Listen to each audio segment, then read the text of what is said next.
Ia e toe o whalofa ma whatalofa atu sa mole atu nupele ia ni whai vaenga o le fiafi ia o le a tatou a mata i le tatalo. Paftai tele lo matou tua, matou iai le li ie, stasi vaenga ta ua o le matou o unanga ia te oi. Sosoan maita mau matou wala au le mana o lau fio, se e whatautaia le atua nei polkalame, paftai tele ta mai lau uauna, ua mawheiloa i nei vaenga le aso. Ia wasevi ingo lau fio, whamanuia i lau whafunga, ia maise o lau whatuatua ma lau paia, ma i lato uma o le a maua ina le nei whatalanoanga, paftai tele ta maa, matou whaia nei mea uma mo lo lava vi inga whamanuia isi o matou atu nupele o Samoa o na o Yesu le lei. Amene, amene, amene. Ia e toi whatalofa atu nei vaenga o le aso. Ia i le tino kewiso ma le au whatuatua. Ia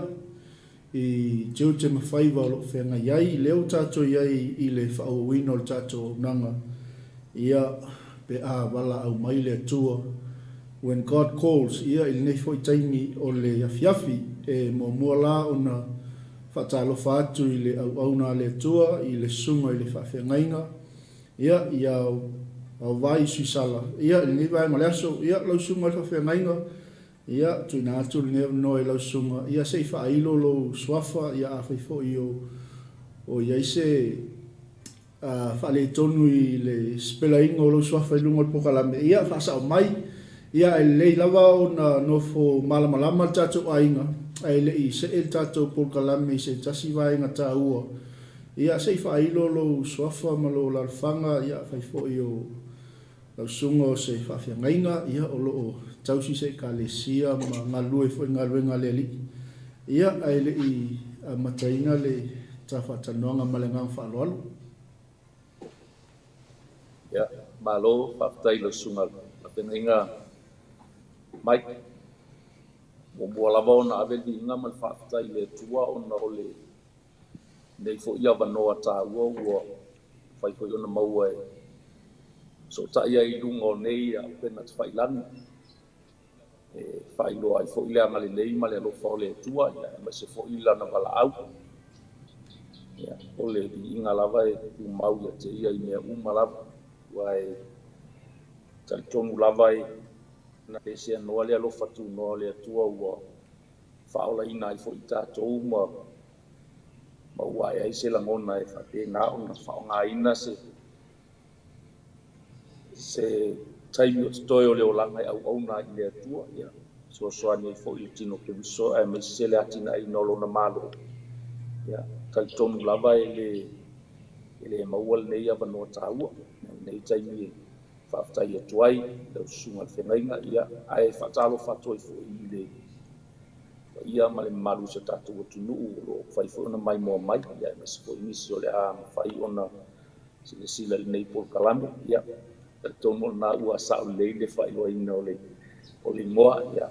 o a vai suisala ia o a u te sa ulia la whanga leo sa taua sa vai o ina sa mawhai ona o ola ma tupu ane ai ia pēnā lava leo ni whaasolo mai lava o onga whaasolo mai lava ia whaasolo mai lava si o mai nei teimi ua whai ona au mau e fo i nei atunu ia o te talitonu lava o fuafuanga ia ma plana le atua sa le ilua le tangata ia o se tali atu ngā o ngole nā ia o le lalawhanga fo nā sa mawhai ona whanau maola mai ai. Ia, whaftai tele lau sunga i le whawhengainga. Whaftai fhoi mo le whaailoina o le vaenga. Ia, wafo i le nofo malamalama o le au kewisiano. Ia, e tusai ma le pokalame nei vaenga o le aso. Lau sunga i le whawhengainga a wai tulou le swafa. Ia, ona o le uruai taimi fhoi lea leua tatou whaipaanga ai ma tatou ngā lulu e whaatasi whina ngalo le lii. Ia ai tatele i se e i le misiona e mese fo'i o le walaau o le tua e le nei fo'i taimi o le soifuanga. Ia e le lei lava ona tala malie mai, ia singa background ai titi fo'i o le soifuanga au auna i le li'i. Ia o feasa a mata mai ai, ia le soifua au auna. Ia e mese fo'i o le olanga tuputupuae ma whaongaina i le ngaluenga le atua. Ia ina ia mwhai ona tau toso mai le fina ngalo le au keusiano ma lau whaatotua. Ia i le aunga ma le whaamoimoe o le nei whaatanoanga. Se i whailo ai le misiona e mese fo'i o le visiona o tuina i le atua i lo ulua fina ngalo. Ia e te lua ngā lulua i fo'i i le malo le atua ma le ngang whaaloalo. Ia, malo whaatai. Ia o te lua e whailawasi umi pe a ngai tua pe a whape te fina ngalo iai ia ona o le olanga tupua e ma whapena foi ona a aua ki tono le 𝚘𝚘𝚎𝚘𝚑 𝚎𝚑𝚘𝚑 ia o ni lava sa tapu e mai ai foi le olanga a o tupua ina ua uma onga ia o i lava sa ngadue ai ta tele ko ia to finga sa mai ona ngadue ai le ngata tono le o ngasa le o foi pese o le 𝚘𝚘𝚎𝚘𝚑 ia sa i tono fo yo tangata fo ie fa e 𝚘𝚘𝚎 le ta wo le 𝚘𝚘𝚎 ia i le ia i te tono le ngadue ngale o le 𝚘𝚘𝚎 ia sa ia i niuso fo isa sa mai matal no mai fo i lato mafutanga o lo fai ai tai ia le tai o te nina o mato no fo i vai tele ia pe o inasa o anga ia toi fo i mawhalongolongo stasio po ia i le ngaluenga le 𝚘𝚘𝚎𝚘𝚑 mo ke riso pe o inasa i le tausanga le tasiva i vatolo ia sa o walu lava e whalongolongo i le ieiso o mawhauwhau o le a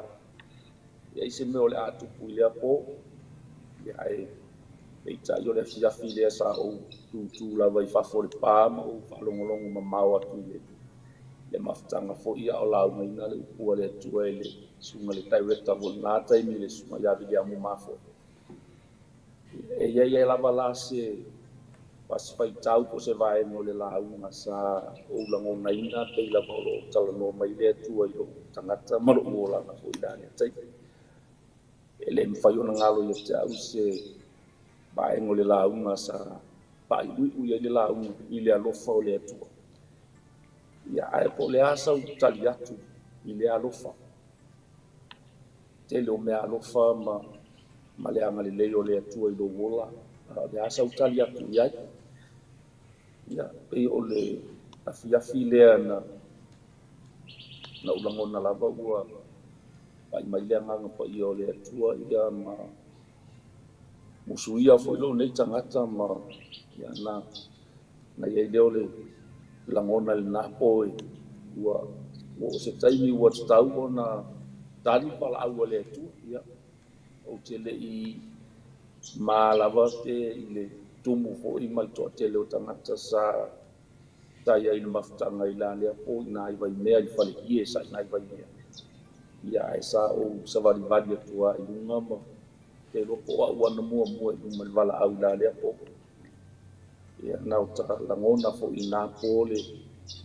pai mai o le anganga o le atua ia pai ai lo se filifilinga ia e o inasa amata mai ai savalinga lau sunga whawhenga sa kalangona ilo ta salamo fo ia ma ua tauon tali liu e se lo ta o langa sa ola ia ai tali lo i le alofa o le atua e ala i leo fui nā po le ola ia mo le atua ia e o se amatanga maingalanga o le olanga ia tali tonu pe foi ona tau tala atu e umi astala ona ele i whaingofie foi savalinga tau sunga whawhiangaina ona o le pōla wale o le asofaraini le radi lea lua FC sa o foi le ola ma tau tino i foi le ali e vea maari mwhaola ia a o le aso na so ai ia na vai taimi o ta'alo fo'i ta'aloga lapapi ia o le taeao lava le o le asoto'ana'i sa o atu ai ta'aloga ma lavea ai ia ma paralyze ai sa matua le toe mafai lava ona ia ke loa to te le ana i au so fo'i o le am fai mai mo mai latou pe maonia le tala o lo fai atu lungo tapo kalame mai no mafaufau a ia o le afa ato le iva tolu ma le iva fa ele o fai no ulua po le ase ele o mafai no uli koringa lo mafaufau se mea na tupu o langa ona o tausanga le sa o 𝚑𝚪𝚘𝚎 pe sa o tau to ai wale to ia nga ia e pa tai le tua e pa pupu e pa penas tala o le te lola vo le anga le o le tua le ua mafai ai on to tau tala atu ia ma fa e fu to fa tino le o nanga le tua ai o inasa a mata mai se swinga fo le olanga ia ma fa solo mai ai lava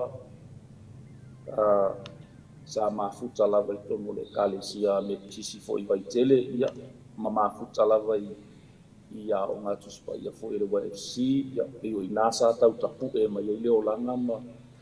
ia pe fo ia on tala tu le fai mo fie fo i le ia i tono le kalesia i la le tai isa le aili fesili mani fa tau ni fa pe sa u ia ai le mafuta tu ngalunga le utala bo mo keviso ai o le taimi le pe ua e tau fia o lo tau langa po le taimi fou ai o le mele fa au kuina o le ua ia lo fa ile ni o feal me fai ai ele pe le se tavale sa valia pe a me fai ai camp e se fianga na le loto e tu uma me uma ai ia ua be fo nau na vai taimi ma me ua silini ai fo tono le kalesia ia pe ia no fa pu ia o le iva fitu ia na i wai lava ina fatula ia maturi au fa fo ia pe ona atu fo is taimo sola ia tele ia vai na fo no ia pa tai le tu o le to e mau le malo si male ola ia e fa au ina ile pala au le tu tal ton fo ina la to e fatula to e fa ola mai le tu ia e sia so fa pele ia la suma fa pele ina pio se tala pu o tu le ia a o taimi nei ia o le wai o mai Australia ta nusa o le ta tala no ia o le ta te tala no atu nei Brisbane Australia ia se te o mai si au fisiri ia ai o le tala tu na le amata mata mai o le ola ile ali la suma fa pele i ele tu faftai tele la sunga fianga mo le tala mai o le ia o singa background like titi o le tafa sol ni fiafi wai ia tal tonu ele ai lava se sa mo ia po tato uma lava na soifu mo la mai sa mo ia ele ia lu la uma sa pe ona e sa noa la sunga fianga suisala ia mai se fo ia au fai pes ia au tala vo ia mai se fo ia tu langa o a onga tu langa lua sa tato o mai ai ia alepe mai tau atu i le fasoa ma le moli mau le vai ngole aso ia sa ia se taimi sa anga ia tuai ile maftanga le atalavu mo ke riso ma ina le pe sa e toi fia fo ila titi ai tua se tala fa mon mole lo sunga fe ngaina pe fa ona e fa ilo mai po le a tonu lava le matu o lo so i fuanga ile taimi le ona ole maua tu fo ile saunanga pe wa levana tato ngalue mai ma ia tulanga i tonu a nga sama fa nga fo ia i ngaluenga fo ia le tua sa tato feola mai ai tulo ia ai pola tonu la vale matu o le soifuanga sa fa pena ona a mata mai ai le ua ia lofa le ile liima ia le pulu nau wa matona e loa mamao atu o ye se vala au le tu ai lo soifua ma le ngang fa lo pas ia o te lo ole luas lima o tau sanga le te tau mai tau pe a fu ai lo matua ia o te minei le ua lima suma fa o tau sanga ia o te lo le ole luas suma fa o tausaga po le sumalima na mafai ai ona ou auai atu le mafutaga le lau talafou mo keliso ia e o se tali atu le lau faafesili lau supu Aftai pasta. Ole si vaenga ole ia waka ko mangka kula vale ya so ya e pasta. Talton fo ya fa yo ye si o uso au na ia ole au pa ia. Sa auto ngalo fa tasi mai fo ile taimi ma au na ile tua ile maftanga le au tala mo ke viso. Ia le foi sa mau atu lau sau no ia le sa kalo la kapi ia e peio i le wa tau mau atu tatu po kalami ia ole e se fa la lave ngonga na tupu i lau sunga i le whengainga ia peio i nale sa a mata mai e fo i ona ia ni lu i tau ia mai se fo i ole ngā kaimi ole fo le alu i le li po le ale se mea fo i lele na fua ai ona wale o le siwa e ngora saunoanga ia pe o le afore iwa tolu ma le iwa wha ia e mokwa i ele i loa apo o ame nga kukupu ai ona o le tūnga o le mea sa e o iai ia a o i le ngā kaimi sa iai ia se pulu nau ia te oe ina ua e anga il maftanga ma fia fo i le tai Patai pastari asi ia pe ona o tal atu te loa o se taipong sa le sa falo sa so pong sa ia te manatu o te loa se taipong sa le o lo langa pe la fo no tala sa auto ma fau a po ani mena tupu e lai ma se meo ke mangkua o nga paua le o le meo ke mangkua o au sa paralyze sa le mafai ona faatino lava e au se mea tasi taimi lea o te mantua fo'i sa anga ia tu lava nisi o auso fo'i i le maftanga le au talavou mo keliso na taimi ia ma paitalo sanga ia te mantua na ia auso fo'i tua faafine o le maftanga atula ele na vai taimi ia o le te mantua ia o le au le ta ua suafa nai tua faafine mana iuso sa peise la tō mea fia le au tō atu mo fai tatalo ia a o ka kia i lunga moena ia ai sta o la mona la vai nata i o te to e tu la i lava e sa u fatu tua la ma u lo telefoni ai se to foi la ti tua la u tale te mino la bea amen usa o le taimi la vano la bea i mo pa u la loma ma o le mafai ono to e tu lunga al meno fa tai le tua na manino le lo ma fa tu sai o te le i unconscious le na o lo le mele o tu pa wal mena lo ma fa ana o walu lo te ni kas o ke fa lo ngo inga lo ka le kilia le yo lo ma fa no lo mala ma ftanga male tua ona le fato a fa ya la filinga le pona tua na fa mai o ma fa ngal na tai ni ana walu i lo ai se ma ngai ia e taia le o fina ngalo na le tua sa na ole tua to ola ma to ma wol ma lo sia le vala au le tua ai lau fa sini mai ia o le taimi na a o iai i le fa i mo le iwa tolu se o le iwa fa wa o te mantua fa to au to e fo i la vai lau to e fo i la unga luenga po la u tanga luenga sai i le iwa lima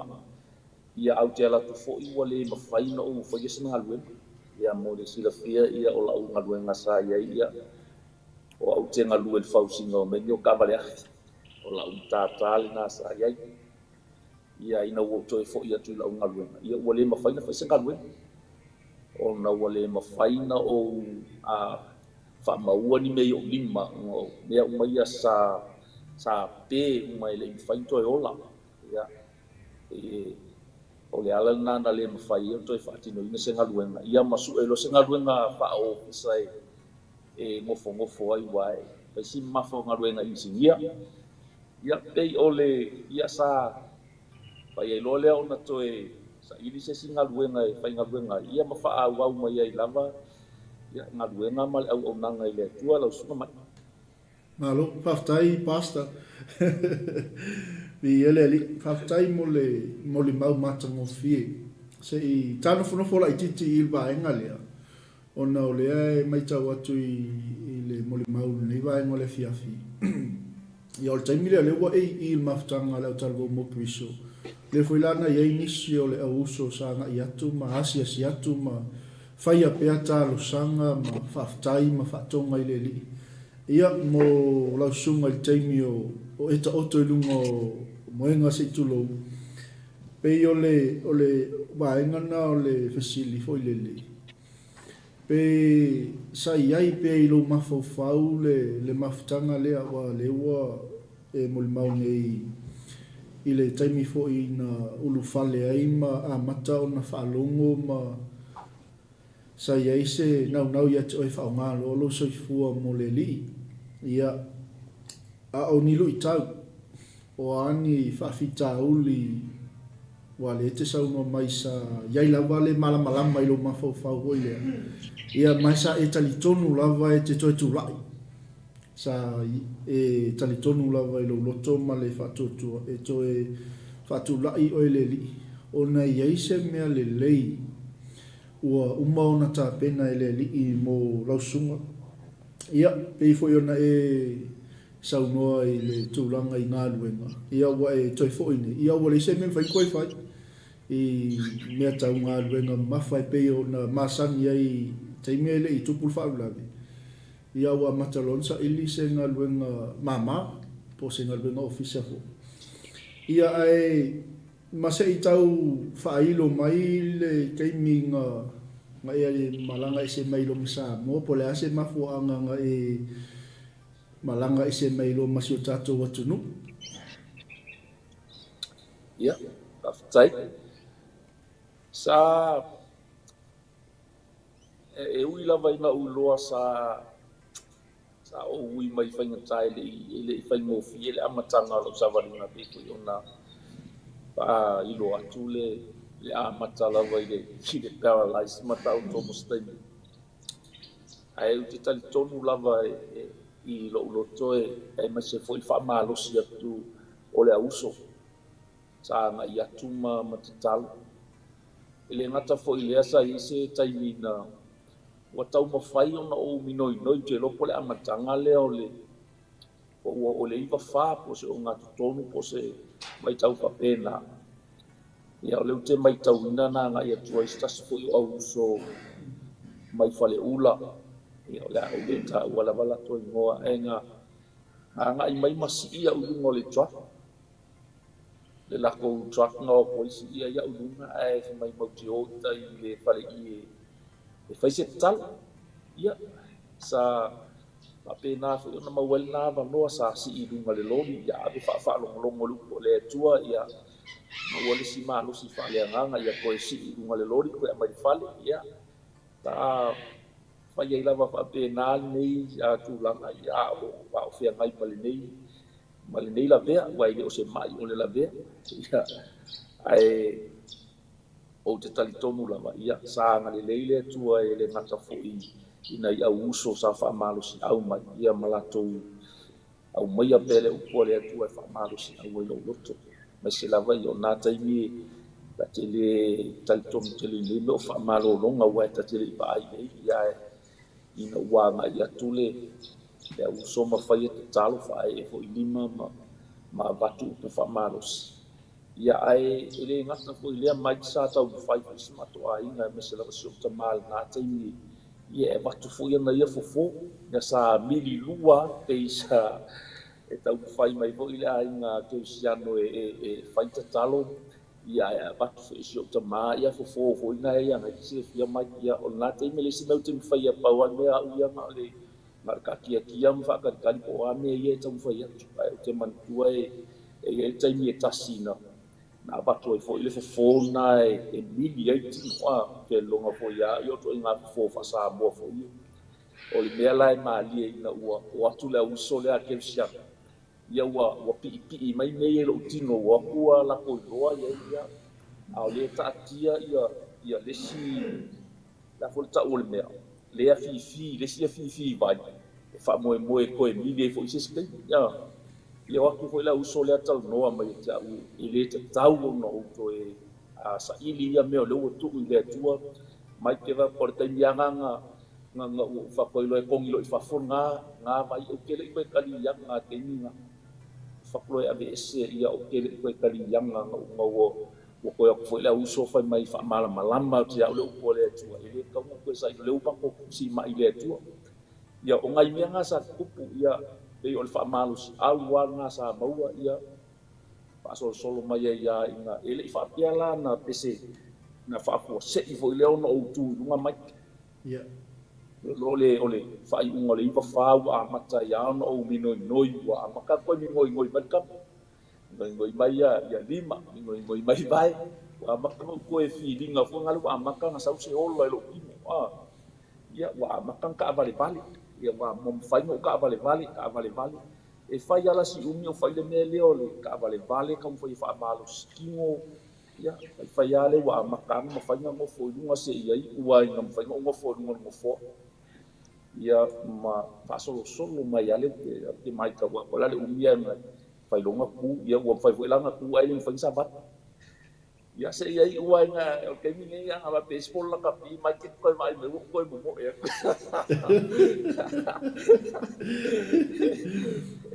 ole manga mi se first five follow black silge il World Cup ia la ko ia alfa sila suga pe fa fenga o mai ia ela fa ku i le fa maong yo le atua mai o le siva nga la ko kingonga le kiri kalkala ko sa ola so la mala ia mai ta ma ko i kau ma fai ati a ko loi fasiokia e le ma fa kau ia la bea mai ia o le la bea muri ale mo kinga ngai o la ka pi pa ti luma ia ele ngaka e la bea ka ava pa uso fa mua so ai le wila o le tele yo me ia pa pupu warkala o ngasa uola mai se mala ia sa isi au ngale tua mo le uska ia ulai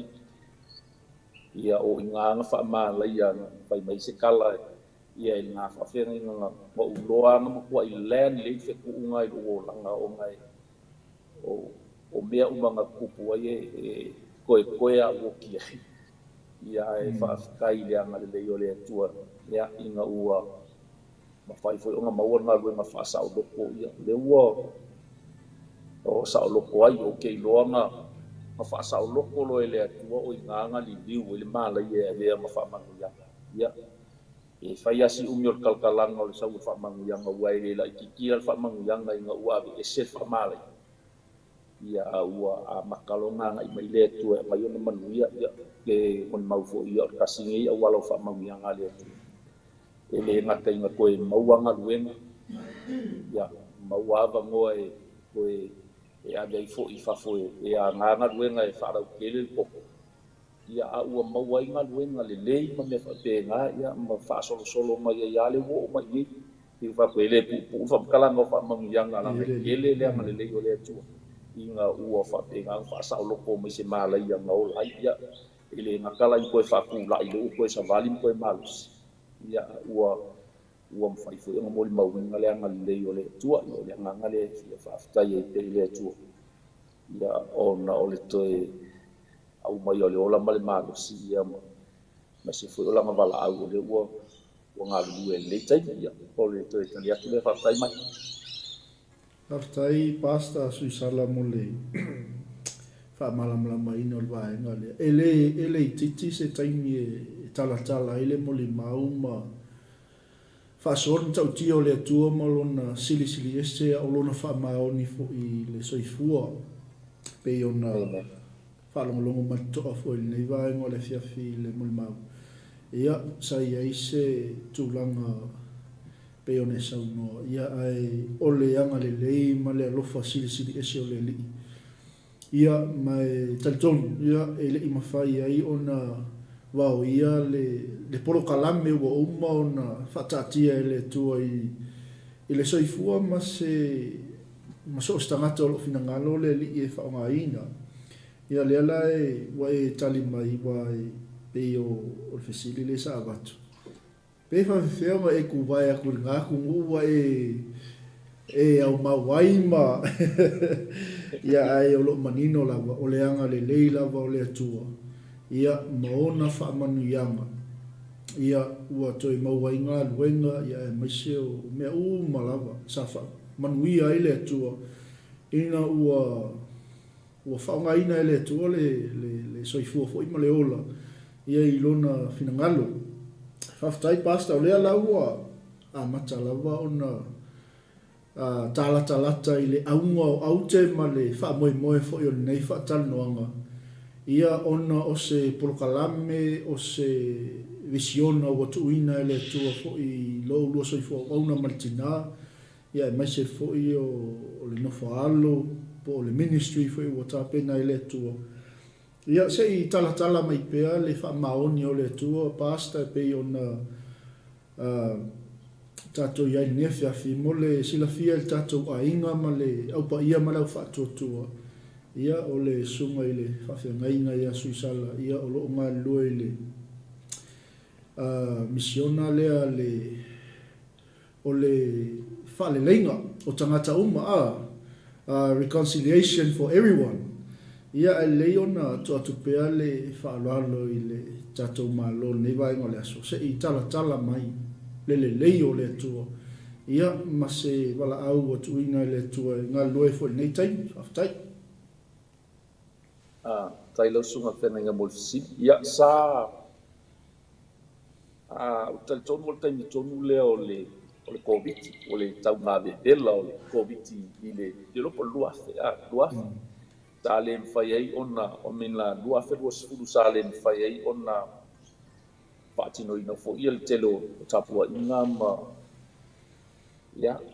o te tali tonu waina na mai ai ele tual nei mo mitinga fo I ona sa matou o lava whaatino ma le tali tonunga o se nena mai ai ele tua. O le mela sa matou whaatino ina le nata ini sa matou o ai mga lama wawa ina I tangata fo I o lo o mana o mia sosoani o na I tangata ia ua ta ua homeless. Ia mana I tangata fo ia lo feo ai solo lunga le street. Ia sa matou whai eisi au nanga po se sosoani fo ia. Matou lama malau whanau sa matou o ia o le matou fundraising sa whai o le whaaputu inga leo kinifanga. Ia pe mau te ask fo I nai misi au soa ke wisiano pe mo mai nai whanui. Ia ona matou wola ia ba I se homeless o I lau wala ia ona matou wola ia ave whanui ia whaatau ia ona tule I o le tupelo na lima e whai fo isam whaatau. Ia sa matou whaatino ina lava lea whaamoe I vai aso ma le tausaga na luafe lua sefulu se o mai le luafe lua tasi.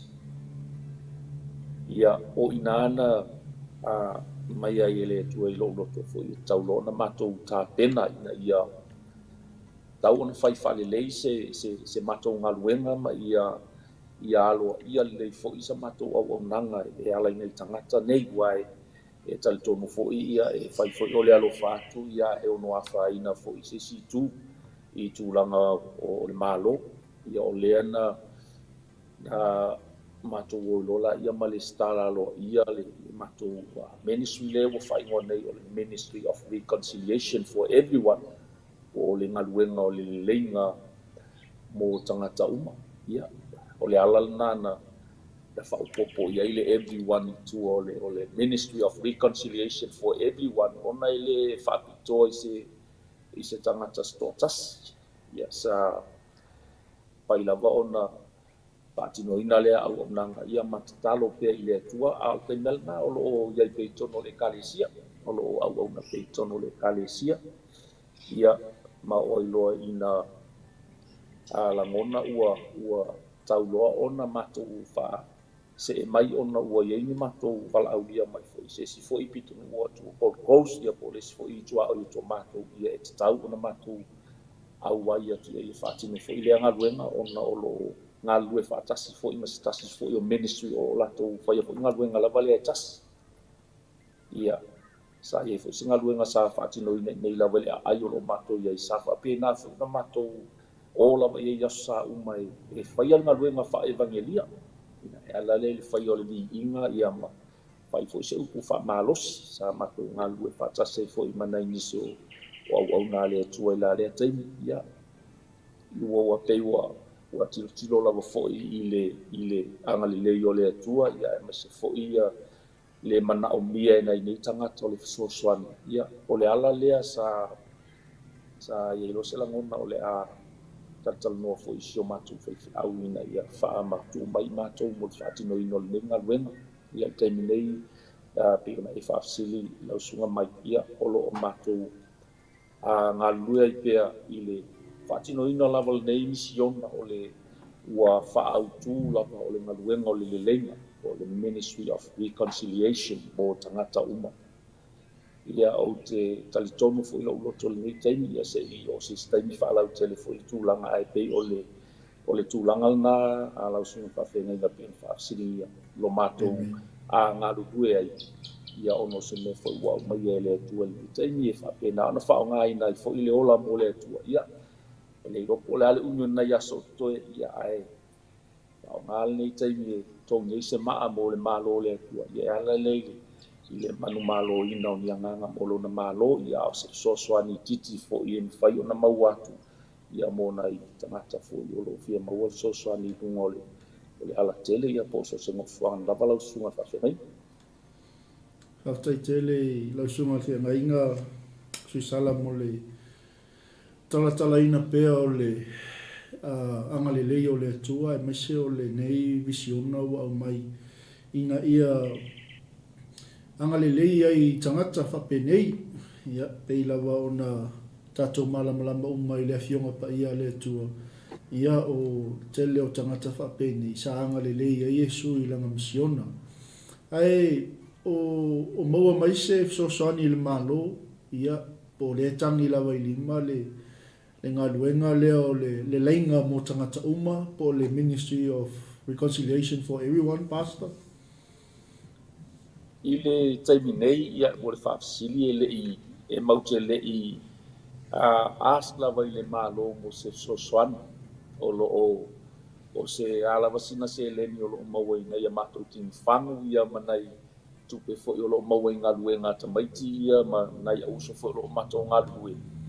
ia o le se leni lava lana o lo'o fa'atinoina ai matou galuega lea ia o lea fo'i e iai fa'amoemoe fa'atinoina a taeao fo'i le paka o lo'o ia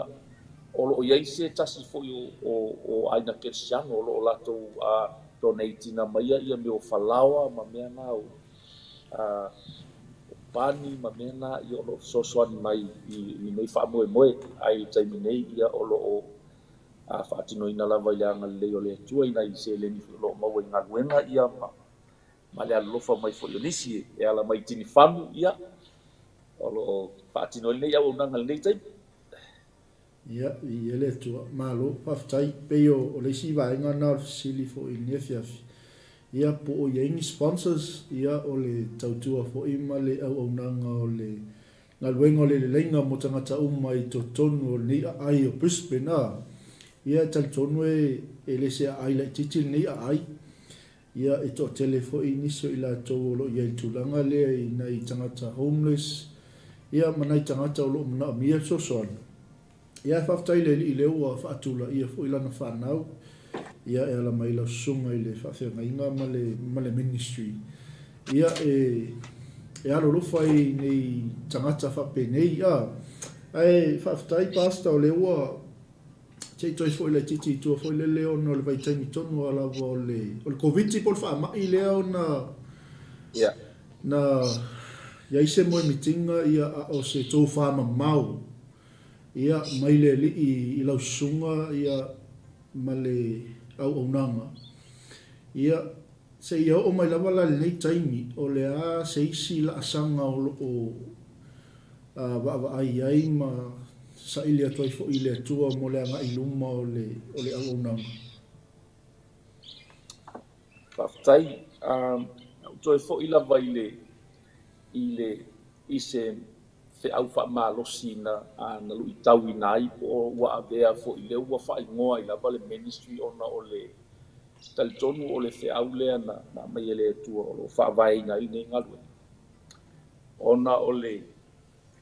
ia o te iloa le tusi malama le lua le o le nitolo na mata upe 5. O lo o tilo iai i se te lava o lo o se ai o inga po se, it's a heartfelt request a le atua o lo whapena ona tala no mai le apostolo pa pesia i ua ai oi mai le atua a te o le whai upuna luasfu pa mai ole nei o sa vali i mātou a Keriso pesia i ua ai oi mai le atua ia te outou e ala ia i mātou te ole atu o sui i mātou o Keriso ia outou le lei ma le atua. Amen. O le tasi lea key verse po se whai upu po se whai tau a lau sunga la nga mai na lu tau ai ma bea i ma whaabae po se theme au tu o le nenga luenga. Therefore, we'll find more on the ministry of reconciliation for everyone. Po le ngaluenga le lenga mo tangata ona pe ona tau tala o se e pesia I o se it's a heartfelt request o se o lai mai ua ai oi mai le atua ia te outou e ala atu o tala le apostol so il termine e tula oe I le tūlanga o le apostolo whape o oe le te ngalue me ngaluenga.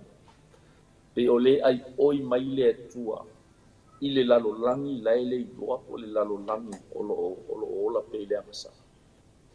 O lo ai oi mai le atua e ala atu I ai tātou. Amen. O le ala fo le nā le tupu se langona po o se moe mitinga. Ina ia avea I tātou e whaial ngā ruenga leo li le ngā mo tangata. Whamana I o le whapeltani, e whamai, so we are Christ ambassadors. God is making his appeal through us. Amen. We speak for Christ when we plead, come back to God. Amen. E ole fe au fo ile nā o mato whamamafa po o moli lava le nei taimi so stangata e talitonu I tala noa mamau I lewa noa. Ele ai lava sesi au wala e te manuia ai o louto e fo'i mai lava I le atu. Mai come back to God. Ia, umistala se tal noanga e pei o ina na whanau mai ai nei ngā luenga ma o le ala fwile o le whaingoa o le ngā luenga o le lenga po le Ministry of Reconciliation. Ai ti tiro fo'i mai ki le nei taimi. I le lalolangi e mesi fo iso tātou atu o te talitonu tasi nei fe au tā ua e tatau ona momoli le taimi ele. Awa e lo talitonunga po o le a lava ma le a lava le au nanga ma meo lo fai nei. Ai ale ai se le lenga I le vā uso ngā lue. I le vāo e kāle e sia. I le vāo a inga. Mātua mwhānau, I uso matua whāwhini, I e kāle sia ma le atu nuufo, a le aise le lenga lea po se tu whātasinga lea. O te talitonu lava e whaingatā lava o na taunu uise le lei. Amen. So o le au fo I le nā po o le sini au tū nā o le nenga luenga mai. O se au nangina po o se ai o inga mai a le atua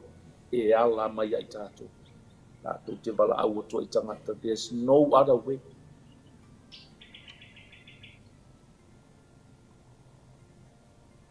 Amen. E le aise si au wana. O louto e fo'i mai la whai le atua. A e tilo foi mai pe o na tau whai e toi tilo la vai amatanga pe sa I aise mafutanga pa pena. A le tangata ma le atua. Matua I oe ma a mene lo uloto mai. Hallelujah. Ina ua whai tau, whamai lo umawha ufau. I wish telingi lau pepa o le tusipa ia e whaamatala ia mafutanga le tua malantanga tana whaida matanga. O nei le o tele se whaamatalanga. Ai walava alu wa ai le tape nanga o le fuafuanga ma le nofuanga na tape na le tua i tua i tangata. E tau mai ia te oe. O se matua mafutanga le lei ma se mafutanga matangofie. Le mafutanga le atua ma le tangata. Ia e mese fo i le urunga li isa whaia no nofo i tonu i nei. Ia o le tala malama. O le fisiri mua la vai na ua se sele tangata. Sa ua ile atua e asi mai. Ua le oto ia. O tala tuspa ia ua sa ule atua e asi mai ua lafi. Ua fefe. O le amu ua fefe ia e a e nofo ala ki te ia fo i ono whaia. E le o te lese taimi o whamatala ia tuspa ia. Le mafutanga le i a e whaitau mai o le asi mai o le atua. Ua le o iai a tamu i le mena. Lua wala au ko fea o ia. Where are you? O fea o e iai. Ia, o le tasi le nā fesili au tuupo o se fesili whaavae o le nenga lua. E fesili mai ai fo i le atua pe wala au mai le atua. O fea o e iai. Ia le uatali ai fea ngai ngafou le tala le apostolo pau. O le fea au lea le ufu mai le atua mātou te wako e tau atu to e fo i mai. O fea lava le mea o e iai. To e fo i mai se i faise lua le lenga ma le atua. Ia ele ngata fo i se le lenga ma le atua. Ia e tali tōku. Tele fo ia mafutanga o le ese ma fetoto ai e mana o mia se pali le ia fa pupu o te fa pena mai o la fisiri ia e te o te la ngona ai fo i loto le tai o se au a tau moli fo i lea mo na yo tatu tangata o fa fonga mai ia where are you o feo e ia to fo i mai a fai o le te tonu na ua i tangata i fai ane te tonu ala ele lo loa ia i tonu ia fo i mai se to e fa le lei le lua mafutanga ma le atua ia ona e na e vavai le anga le lei ma le alofa o le atua ia pe o se talat na lo sunga va fenga inga le tu la ta va tal noa amen ia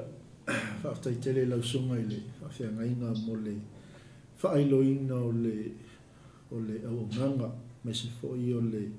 mo mitinga ma le wala au le atua ia au se tō wha mau mai le li ia i lau sunga i le whawhiangainga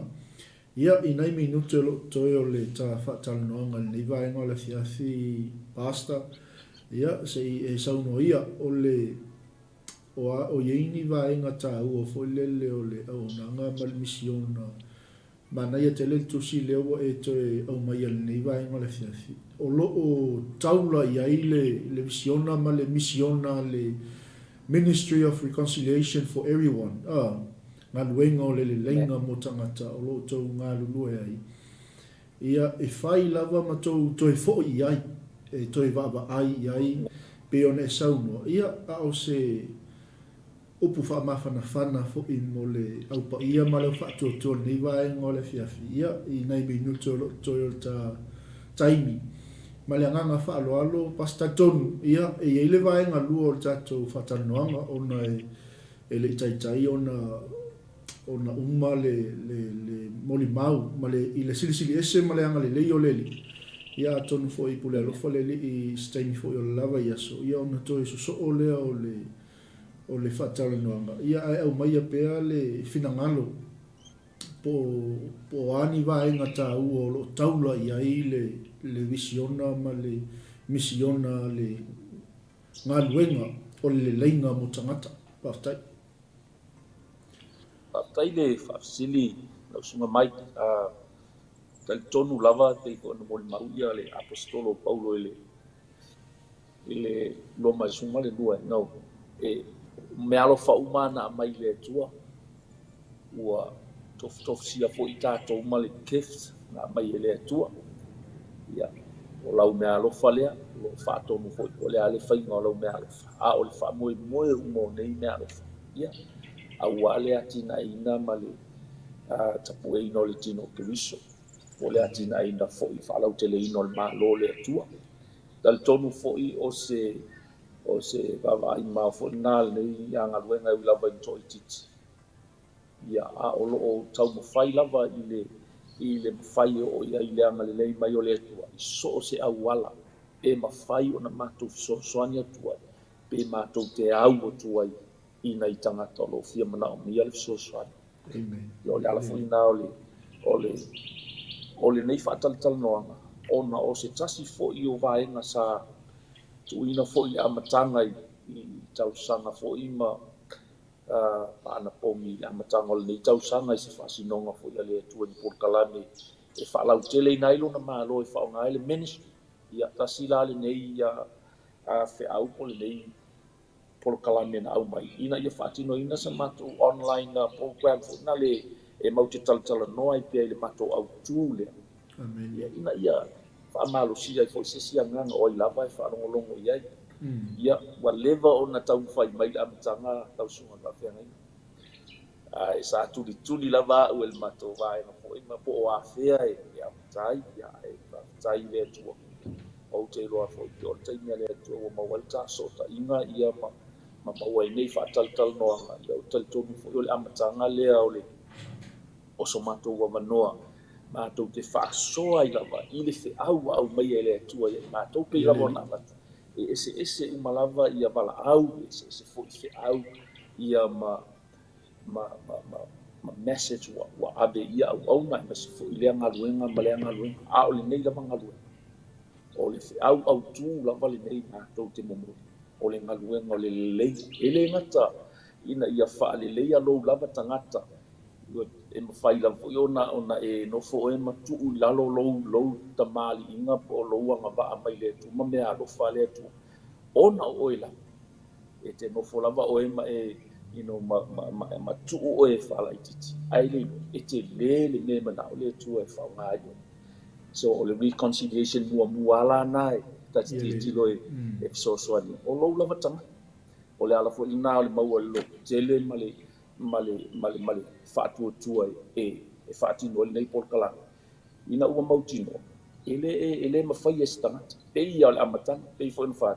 o te tilo le amatan sau fo ile tua va ai mai